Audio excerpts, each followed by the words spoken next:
Hello and welcome to this special broadcast. The big polling day today. Punjab is voting. 117 constituencies in the state are going to the polls. Over 2 crore voters.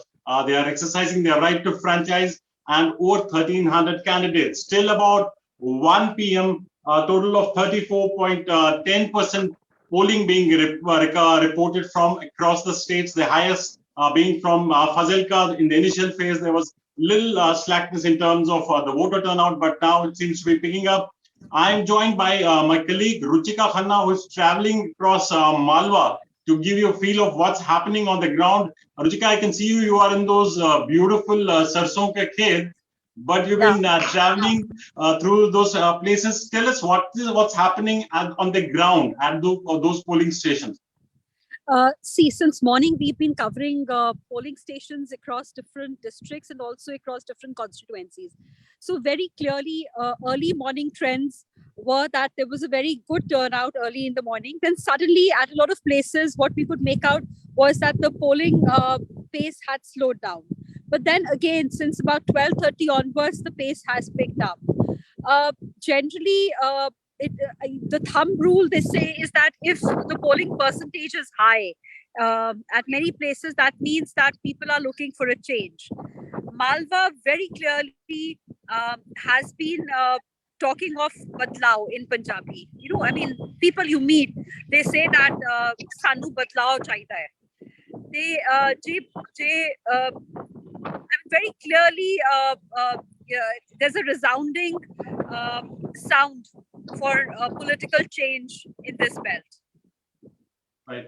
Also, Ruchika, Malwa seems is quite a crucial belt insofar as who comes to power in Punjab is. Last time, Aam Aadmi Party had that was the region from where the party had got maximum number of seats. On the ground, how's it like? Does it, there have been opinion polls suggesting that AAP could have the edge. Does it reflect on the ground on the day of the voting? See, during my travel last week to today, I think there has been a little shift. Maybe it's because of certain controversies that the political opponents of AAP have used. There is a slight shift, but yes, definitely AAP seems to have an edge, at least in Malwa, in most seats in Malwa. And also, Ruchika, there have been complaints of booth capturing by the Aam Aadmi Party. In fact, Mr. Raghav Chadha, just a while back, he was tweeting. So, are you hearing anything on that? Yeah, I have. But I think the booth capturing incidents have been reported in Majha, right, not in the Malwa province. Here, more or less, the polling has been very peaceful. In fact, this is the marriage season also in Punjab. So, a lot of places that we've been traveling, the marriage palaces have seen lesser crowds than the polling stations. So, which means that, people are going out and they're exercising their right, their franchise. Also, Ruchika, seems to be quite an unprecedented election insofar as the number of political parties are in the fray are concerned. It's not just a contest between the Congress and the Akali Dal and the AAP. There are other factors playing out as well. The Punjab Lok Congress, Captain Amarendra Singh, the SAD, the BSP, and Akali Dal combined. Now, in that sense, does it make the entire political matrix a little confusing and complicated? Definitely it does. But there are certain things which are very peculiar to this election.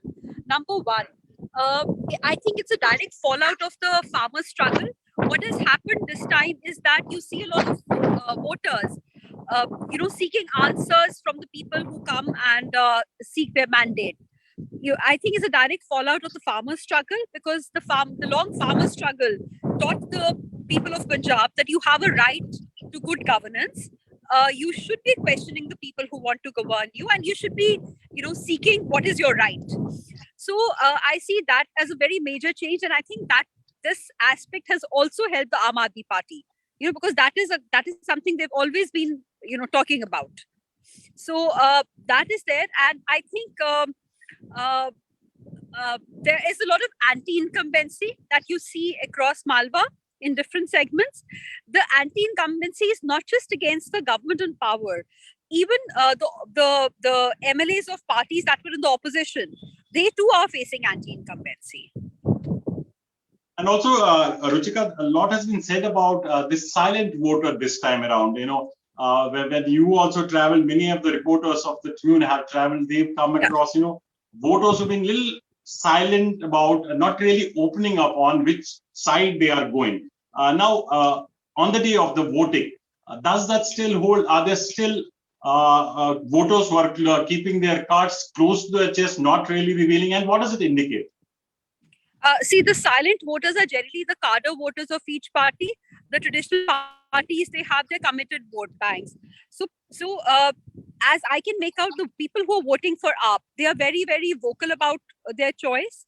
But those who are voting for either the Congress or the Akali Dal, they have, they refuse to be, drawn into any kind of political talk. Right.